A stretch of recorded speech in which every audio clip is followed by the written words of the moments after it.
The 2020 Stanley Cup qualifiers are officially over, and I'll be honest with you guys, I'm actually kind of sad about it. I really enjoyed myself. It had a little bit of everything. The shorter series made every single game feel that much more important. We obviously had some huge upsets, some crazy comebacks, and some amazing individual performances. The past 2 weeks have basically been every hockey fan's dream. You woke up in the morning, started watching hockey, watched games throughout the entire day, and pretty much fell asleep watching hockey too. That being said though, I am really excited to make this video. I've been itching to talk about these series and these games basically ever since they started, but as you guys know, I don't really review individual games on the channel, so I figured it would be best to just wait until the entire round is over and clump everything together for one video. It is going to be a busy 48 hours. Expect another video later tonight on my reaction to the draft lottery. Probably going to be a video of me raging, but we'll see how that turns out. And then tomorrow morning before the games begin, I will be uploading my 2020 Stanley Cup Playoffs Bracket Challenge, which should be pretty fun.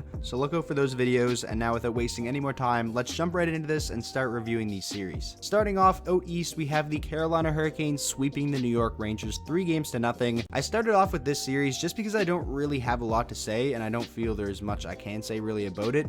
Carolina looked like an extremely dominant team. Obviously, they have an amazing D-core, and up front, Sebastian Aho and Andrei Svechnikov are really both blossoming into superstars in front of our eyes. They played incredible in this series. Carolina's goaltending was great as well. Peter Mrazek and James Reimer got in there, I believe, for Game 3, and he looked great. So if I'm a Carolina fan, I'm pretty excited heading into the playoffs, and for Rangers fans, I wouldn't even necessarily feel bad about this loss. Carolina is a really good team. They just made it to the Eastern Conference Finals last year. And for the Rangers, this is their first kick at the can really since coming out of this rebuild. So you can't really expect them to just go on some miraculous run and win the Stanley Cup in their first year back playing meaningful games. You know what I mean? So Rangers fans, don't feel too upset about it. I'm sure they'll be back next season. I'm sure this young team is only going to continue to get better. But man, Carolina looked amazing in this series, and they're definitely going to be a really tough out. Next up, the New York Islanders defeat the Florida Panthers 3-1. This is one of the few series I actually got right in my predictions video. I took the Islanders to win. I believe I said it would take them 5 games, but it only took them 4. And this Islanders team just continues to be a great story since the departure of John Tavares, and they are in the playoffs this year, and John Tavares is not, and I'd imagine that has to feel pretty good for Islander fans. Somebody that really impressed me in this series for the Islanders is Anthony Beauvillier. It seemed like every time he touched the puck, he was extremely dangerous, caused a lot of problems for the Panthers defense. He ended up finishing with 5 points in 4 games. His injection of offense definitely gave them a pretty big boost in the series, because the Islanders aren't necessarily a team that score a lot of goals. They win a lot of their games due to their great defense, great goaltending, and great coaching. We will see if he can continue that play on into the next round, but I was really impressed with Beauvillier. He looked like a stud for the Islanders in this series. And for the Panthers, this is another disappointing outcome to another season. They're going to make some changes this summer. They're going to lose some guys to free agency. It's going to be a really important offseason for them, and they've kind of already begun. Shortly after they did fall in Game 4 to the Islanders, it came out that they were expected to part ways with general manager and president of hockey operations Dale Talon. So they definitely didn't waste any time making a change, and it's going to be interesting to see how many more changes they make before next season begins. Moving along now to the next series, the Montreal Canadiens upset the Pittsburgh Penguins 3-1. In my prediction video, I think I took the Penguins to sweep this series, so I kind of look like a little bit of a fool here. I definitely underestimated the Montreal Canadiens. In that video, however, I did say when you have Carey Price in net, anything is possible, and that I would not be surprised if he steals them a couple of games, and he was able to get them 3. The Montreal Canadiens are now moving on to the round of 16, a very impressive showing for them, but I'll be honest with you guys, I am a little bit upset that they won this series, and I'm a little scared because Pittsburgh now has a 12.5% chance of landing Alexis Lafreniere, and we're going to find out if that'll happen a little bit later tonight. And I can assure you, if their logo pops up on that card, there will be some raging in a video later tonight. But getting back to the series, Montreal did a really good job of just playing a complete game and shutting down Pittsburgh's top guys. It's not like Montreal won this series necessarily with their offense. I think their leading scorer was actually Paul Byron. Defense and goaltending is the biggest reason why Montreal was able to pull off this upset. I'm interested to see how they carry this play over into the next round, but an upset like this just really speaks to the parity in the NHL. It legitimately seems like on any given night, any team can beat anybody, and that's really part of what makes the NHL so amazing to watch. It's just so unpredictable. Next up, the final Eastern Conference series, the Columbus Blue Jackets defeated the Toronto Maple Leafs 3-2. This is the only series that went 5 games, and I would say that's probably the only downside of the qualifying round. I wish we saw some more Game 5s. I've seen a lot of people saying that Columbus defeating the Leafs was a big upset, but I wouldn't really call it an upset at all. These two teams had the exact same amount of points at the time of the stoppage in the regular season. Columbus is a very solid, well-rounded team with a great head coach. If you didn't watch much of this series, especially games 3 and 4, you missed out, especially game 4. That comeback in the last, 3.5 minutes by the Maple Leafs was absolutely insane. Just when the meltdown was starting to happen on Twitter, everyone was calling for players to be traded. We all thought the Maple Leafs were out, and they extended the series to Game 5. They still lost, but they did show some good heart and some good effort in Game 4. For the Maple Leafs and their fans, obviously it's a tough pill to swallow, and it's another disappointing outcome to another season. Still yet to win a playoff series with this core that's now losses to Washington, 2 in a row to Boston, and now, of course, this loss to the Blue Jackets. But for Columbus, this has to feel pretty damn good. You look around at the players that left them in the offseason. Artemi Panarin got swept by the Hurricanes, Sergei Bobrovsky eliminated with the Panthers, and Matt Duchene as well eliminated with the Nashville Predators. And Columbus is still going strong, and like I said, that has to feel pretty good for them.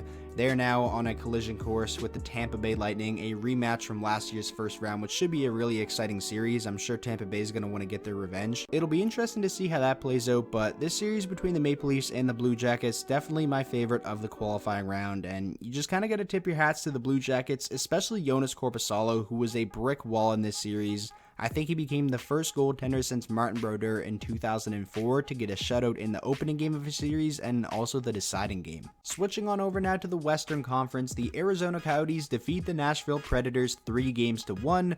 Another one of the many series that I predicted wrong. I think I had the Predators winning this one in 4 or 5 games, but the Coyotes were definitely the better team throughout this series. It was nice to see Phil Kessel get going offensively. I think he was a point per game through these 4 games after, I would say, a disappointing offensive regular season. Arizona is a team that struggled to score throughout the regular season, and I personally thought that was going to be their downfall in this series, but they definitely scored enough goals to win. Brad Richardson being the unlikely hero, sealing the deal with an overtime goal in Game 4. One thing I am pretty happy about is Taylor Hall is now going to get the opportunity to go on a playoff run. He's somebody who has had just little to no team success throughout his career at all. And I would say if they do go on a nice run, that would definitely help their chances of bringing back Taylor Hall in the offseason. I think it'll happen anyway, though. A couple of weeks ago, there were reports of contract extension talks starting to begin. So obviously a great series win for the Coyotes. It'll be interesting to see how they now play in the round of 16. And for Nashville, yeah, it's a disappointing loss, but they're going to be fine. They're most likely going to be a good team once again next season, still have a great roster constructed. And with the loss, of course, they now have a 12.5% chance of landing Alexis Lafreniere, so who knows, this could turn out to be a blessing in disguise. Next up, the Calgary Flames defeat the Winnipeg Jets 3-1.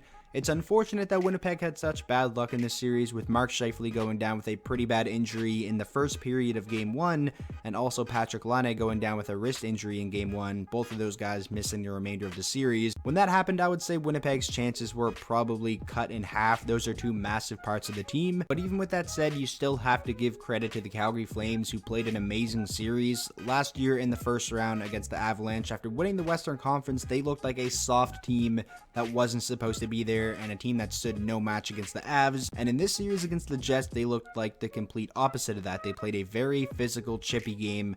2 guys I was really impressed with in this series are Sam Bennett, who actually produced a good amount of offense on top of his physical play, and Milan Lucic as well. Yes, he is on a bad contract, but his physical play and his veteran leadership, I think, definitely helped the Flames out a lot in this series. Dylan Dubé also fit in really well on a line with those 2 guys. Also, I feel like I have to mention Cam Talbot, who played very well in this series. It was kind of controversial, the fact that they started him over Dave Riddick, but he definitely silenced a lot of people with his play in this series, and if he can continue to play like that, and they can continue to get production from their depth on top of guys like Johnny Gaudreau and Sean Monahan rolling offensively, Calgary has a real shot at going far in these playoffs, and I think I honestly like them over Dallas in the next round. Moving along now to the next series, the Vancouver Canucks defeat the Minnesota Wild 3-1.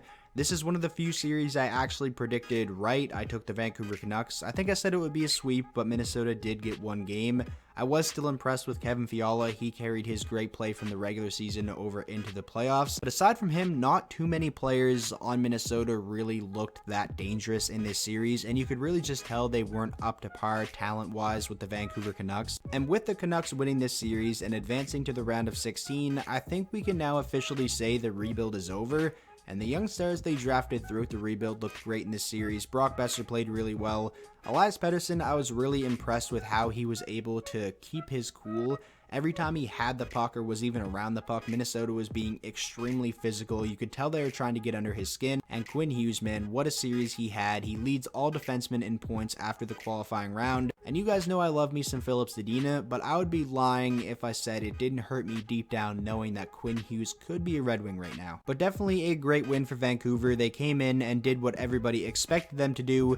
And for Minnesota, now your hopes shift to the draft lottery, and they're the one result that makes sense to me. I think they're the team that needs laughed the most, so I'm definitely rooting for them tonight. And lastly, but certainly not least, the Chicago Blackhawks upset the Edmonton Oilers 3-1.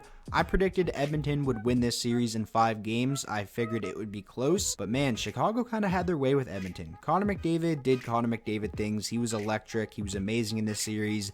Leon Draisaitl and Nugent Hopkins produced, but outside of those 3 guys offensively, the Oilers really got next to nothing from anybody else on the roster. So depth obviously continues to be a glaring problem for the Edmonton Oilers. It'll be interesting to see how they address that, if they do at all in the offseason. And for the Blackhawks, this is a big win. Nobody really gave them a shot in this series. Most people predicted it to be a relatively easy series win for the Oilers. But when you have Patrick Kane and Jonathan Toews and guys like Duncan Keith on your roster in a playoff series, you are going to have a good chance of winning. And Jonathan Toews was amazing in this series. At times, it looked like he was just not going to let the Chicago Blackhawks lose.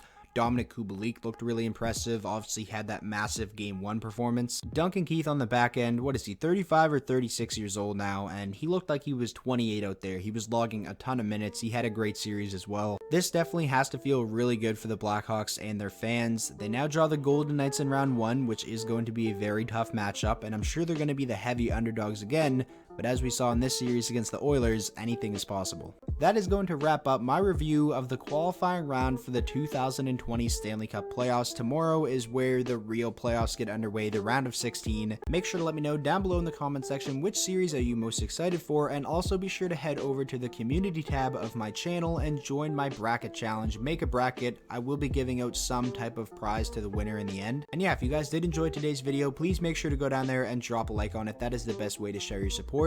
And as always, if you guys are new to the channel and you want to see more NHL content like this, be sure to hit that subscribe button, and I will see you guys all in the next video.